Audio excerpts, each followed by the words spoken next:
Et puis enfin, notre série de la semaine. On vous propose depuis hier de revivre les grands moments de cette année 2021.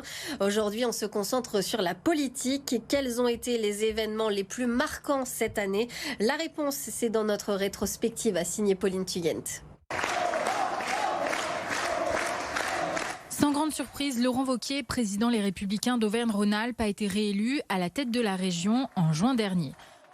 Les habitants de notre région ont manifesté leur soutien et ils l'ont manifesté avec force et rarement notre région n'a été aussi unie. Du côté des communes, les maires de Givors et de Chassieux ont été également réélus cette année après l'annulation de leur scrutin. À Rieux-la-Pape, des habitants appellent à la démission du maire après qu'il ait été condamné pour violence intrafamiliale.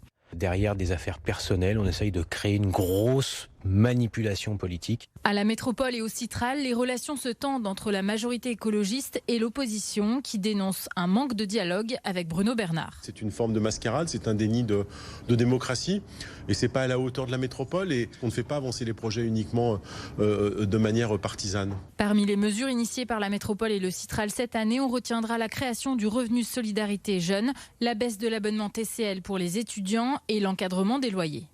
Et il faut diminuer ces prix et cette hausse continue. Et donc l'encadrement des loyers, c'est un des moyens pour faire que des logements, notamment de petite taille, soient loués à des prix raisonnables.